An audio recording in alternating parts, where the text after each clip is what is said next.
시청자 여러분 안녕하십니까. 7월 2일 자정막 넘겼는데요. 지금부터 심야방송 제1보를 시작하겠습니다. 여러분들 잘 아시겠지만 매주 금요일날 나오는 이 갤럽 여론조사가 지금 여권을 완전히 강타하고 있어요. 왜냐하면요 지금 한 달 동안 여론 추이를 저도 이미 1차적으로 분석을 해드렸는데, 한 달 동안에 걸쳐서 윤석열 대통령에 대한 긍정평가율이 10%가 빠졌어요. 그리고 이 부정평가율은 마찬가지로 한 8% 정도가 올라갔습니다. 그래서요, 이 데드크로스 직전의 상황에 지금 몰려 있는 상황입니다. 그리고 이 국민의힘 지지율도요, 지금 빠지는 추세에 있고, 민주당 마찬가지로 둘 다 빠지는 추세에 있어요.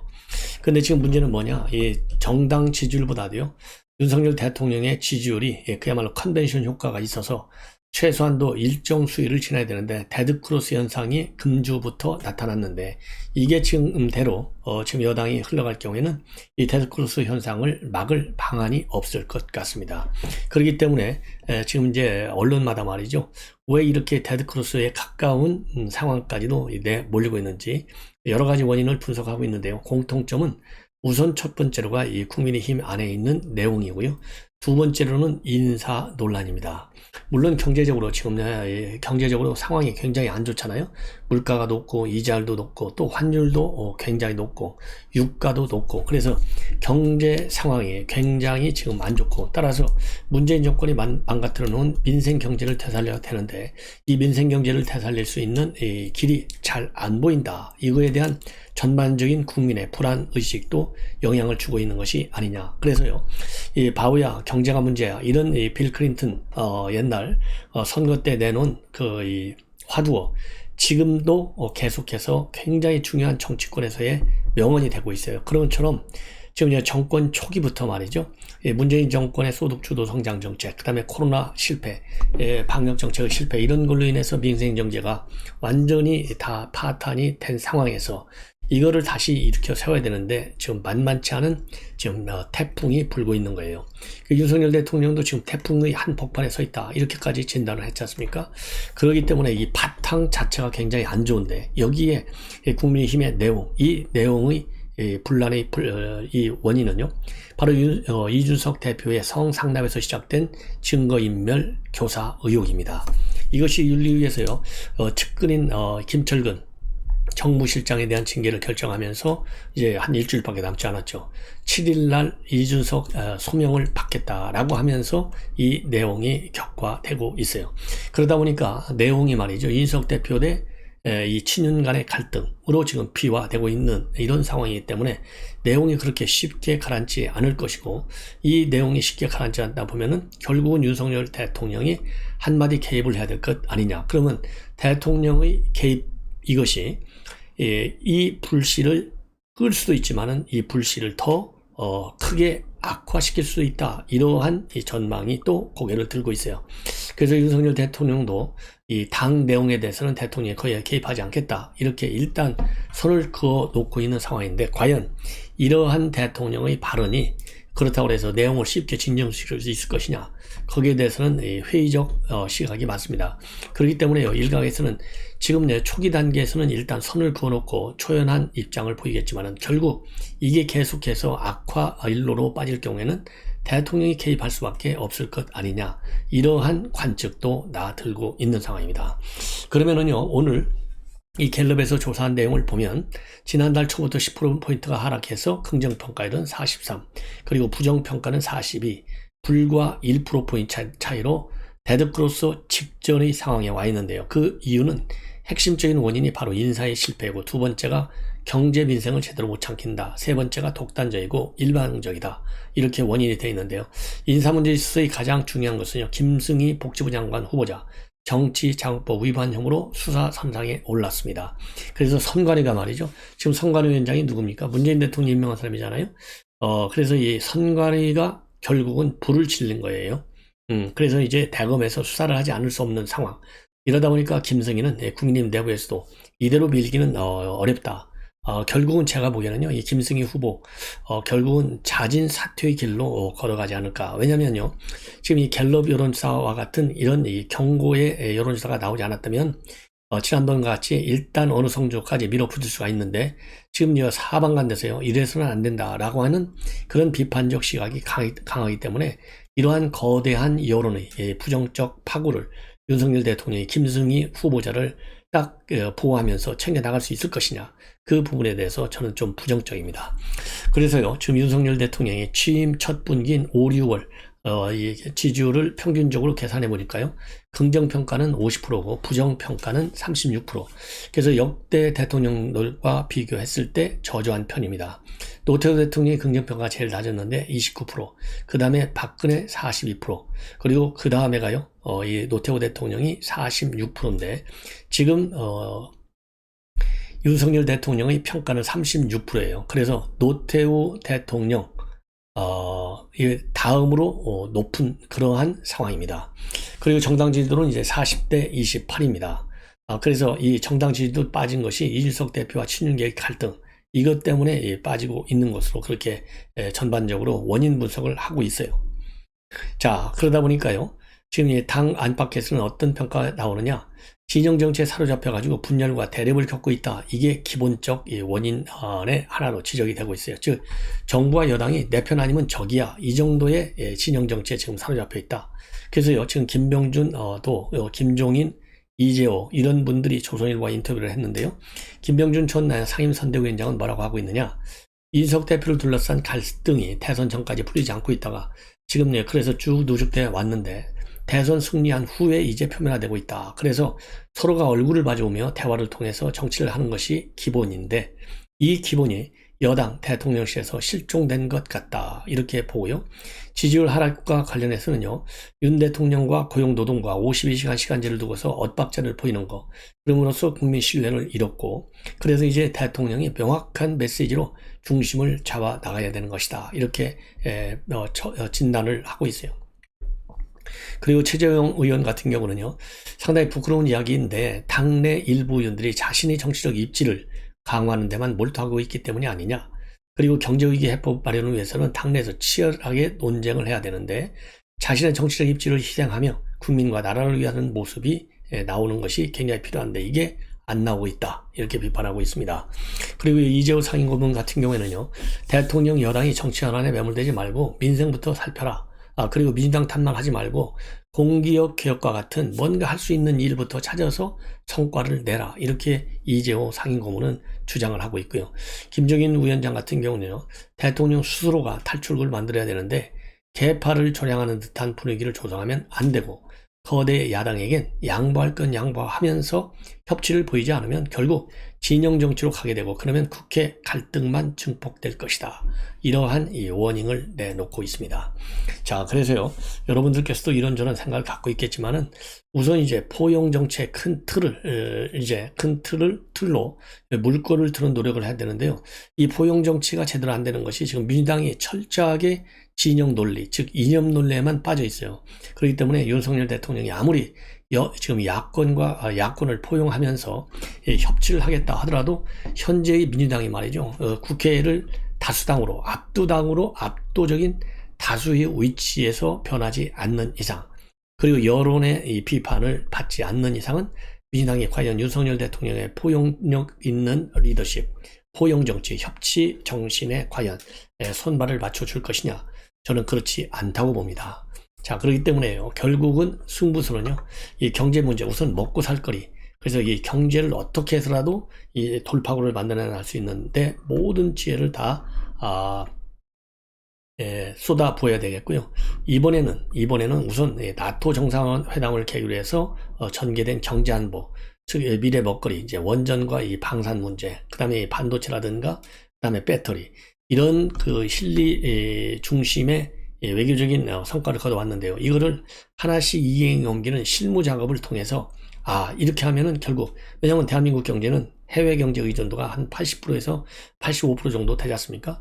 그렇기 때문에 해외에서의 출구를 찾아서 이것이 국내로 들어오게 하는 이러한 노력을 가시적으로 뭐라고 그럴까요? 속도감 있게 보여주는 것이 한 방안이 아니겠느냐, 이렇게 생각이 듭니다. 그리고 정치적으로는요, 윤석열 대통령도 많이 말을 했지만은 법치주의와 의회민주주의가 기본적으로 자리를 잡아야 돼요. 그래서 이 민주당이 먼저 스스로 다수당의 횡포를 부리지 않도록 여론의 압박 분위기도 만들어 나가는 것도 굉장히 중요하지 않을까 하는 생각이 들고요. 특히 안보 문제에 있어서는 지금 현재 윤석열 대통령이 취하고 있는 기본 입장이 우리 국민들로부터 많은 지지를 받고 있기 때문에 안보 문제에 대해서는 이런 원칙적 대응 노선을 계속 그대로 밀고 나가는 것이 좋겠다라고 생각이 들고요. 그것보다도 이제 가장 출발점은 당 내용을 정리하는 겁니다.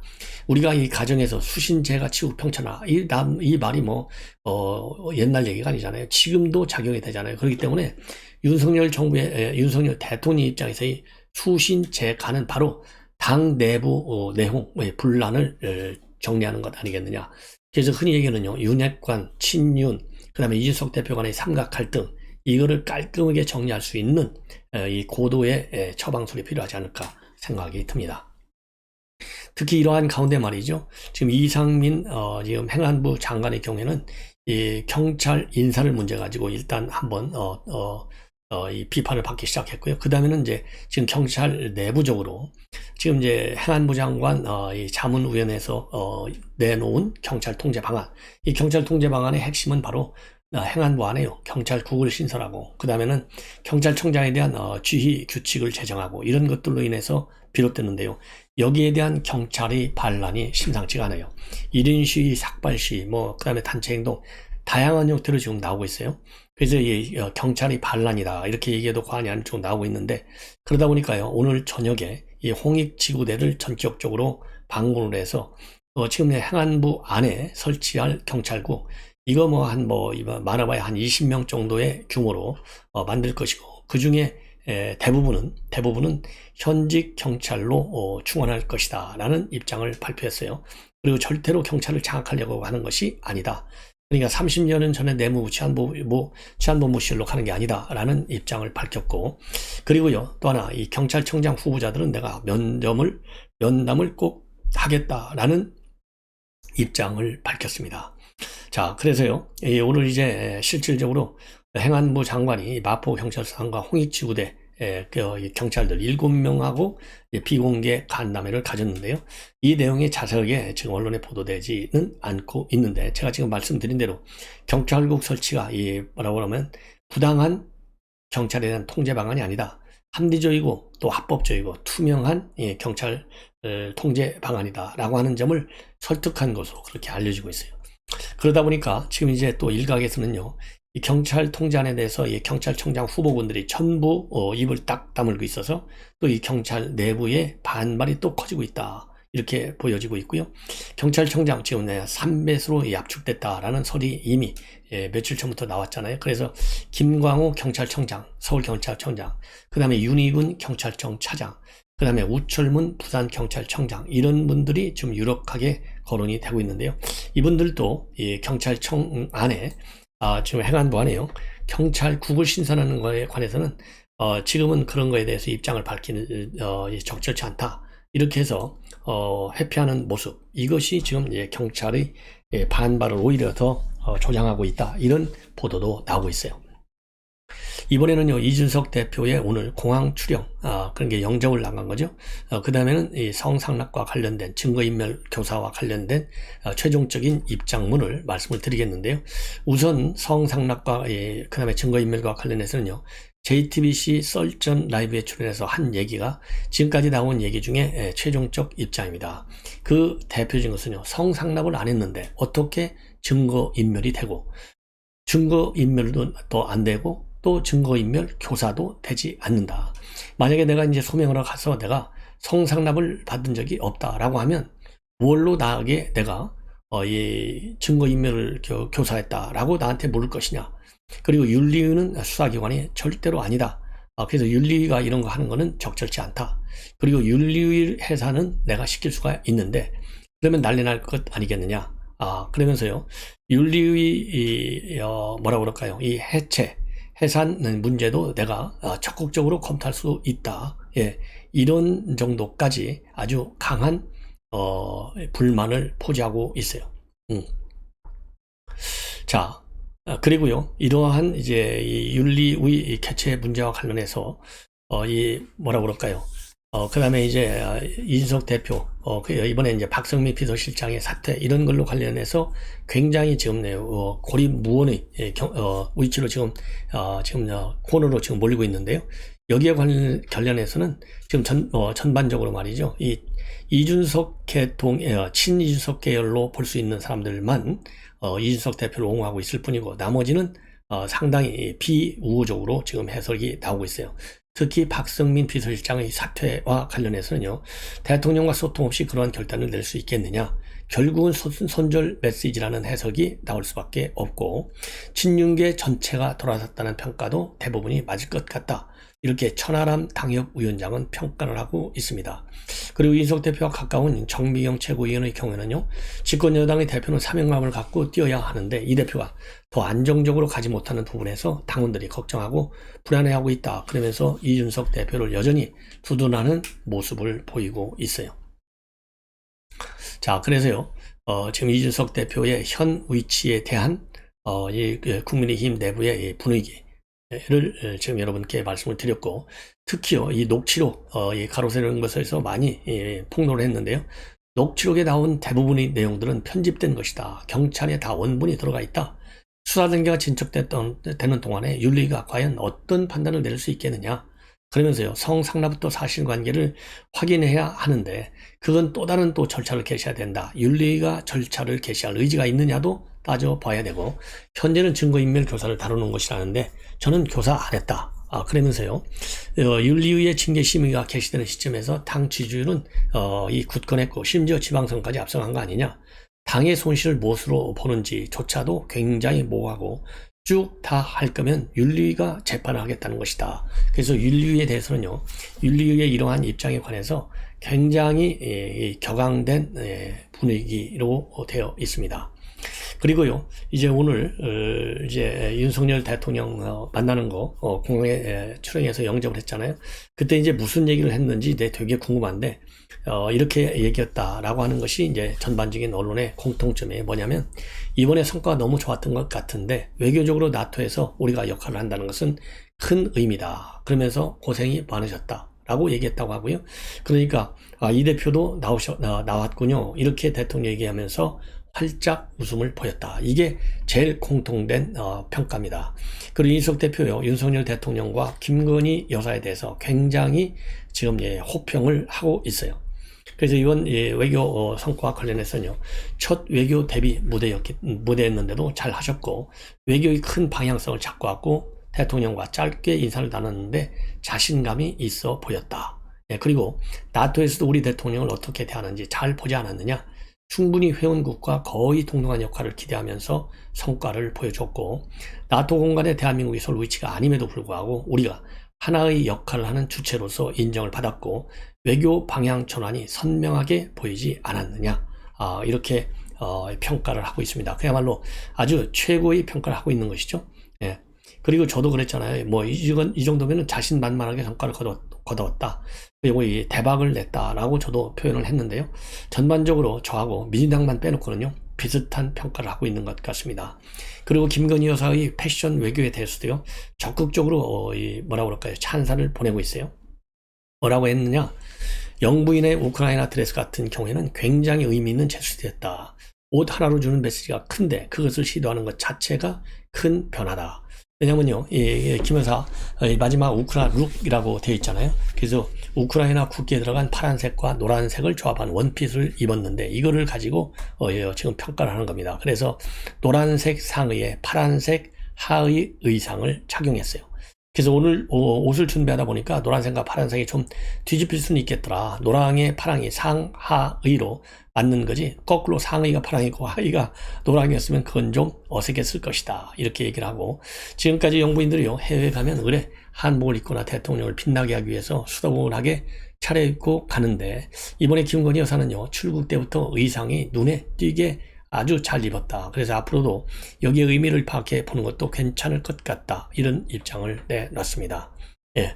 그리고 이제 박성민 이 비서실장직 사태와 관련해서 이 박성민 의원도 힘든 지점이 있을 것이고, 우크라이나 친서위가 나왔을 때 대통령과 소통을 담당하던 분이었고, 면담하느냐 마느냐 이런 것들이 있었는데 박 의원이 주변의 압박을 받은 것을 너무나 잘 알겠더라. 그러면서요, 박 의원 주변에서 대표를 잘 모시라고 하는 분들은 말하는 분들이 원하는 방향으로 대표를 이끌라는 것인데 박 의원은 그런 성격이 아니다. 그러니까요, 이 대표 잘 모시라는 얘기는 너 대표 제대로 똑바로 못 모셔가지고 이준석 대표가 우리 말 안 듣잖아. 똑바로 좀 해.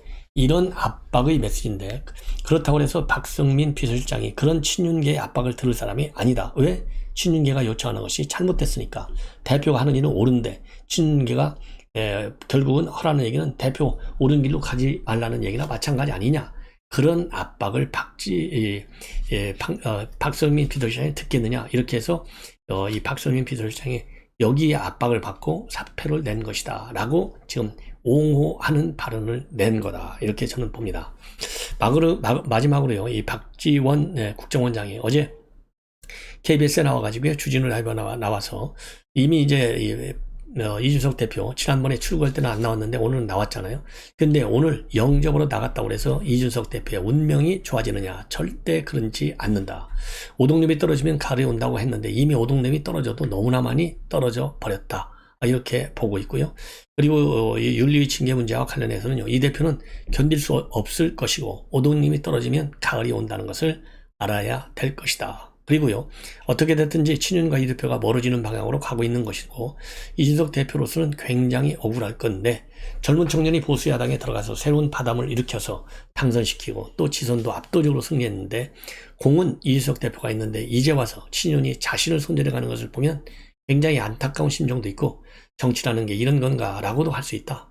그렇지만 저는 이준석 대표는 어려움으로 가고 있다라고 본다고, 이준석 대표 결국은 손절 당할 것이다 라고 나는 본인의 1차적인 전망에 또다시 힘을 싣고 반복적으로 주장하고 있어요. 그리고 김건희 여사에 대해서도요, 수차례 옷을 바꿔 입으면서도 아주 품위 있게 잘하더라, 멋있었다, 그리고 영부인의 패션은 국격이다, 나토 정상 부인들 얼마나 멋있냐, 만약에 우리 영부인이 후출근하게 갔으면 그 국격이 되겠나, 잘한 건 잘한 거다, 이렇게 아주 옹호하고 있어요. 그래서 민주당 지금 인사들 이번 정상회담 잘못했다, 그리고 김건희 여사 뭐 옷 자랑하러 갔느냐, 이렇게 폄하하고 있는데요. 여기에서 박지원 원장 차별성을 차별화시켜서 본인 나름의, 왜냐하면 이렇게 민주당이 혹독하게 폄하하는 이런 분위기의 평가 자세에 대해서요, 우리 국민들 여론이 안 좋아요. 그러니까 이 박지원 역시 참 얕다, 아주 굉장히 빠르다. 그래서 이 좋게 보는 여론이 압도적으로 많기 때문에 여기에 편승하는 측면이 하나 있고요. 그리고 어차피 박지원 국정원도 지금 고강도 감찰에 들어갔잖아요. 여기에서 혹시나 본인에게 뭐 불똥이 떨어지는 거 막으려고 지금 쉽게 얘기해서요, 좀 뭐라고 그럴까요, 이 꼼수를 부리는 그런 측면도 없지 않아 있을 것이다 라고 판단이 듭니다. 시청자 여러분, 이것으로 오늘 제1부를 마치고요. 제2부는요, 피살 공무원과 관련해서 오늘 뉴스들 중요한 게 많이 나왔어요. 이거를 바로 여러분들께 보도해 드리도록 하겠습니다. 많은 시청을 부탁드립니다. 고맙습니다.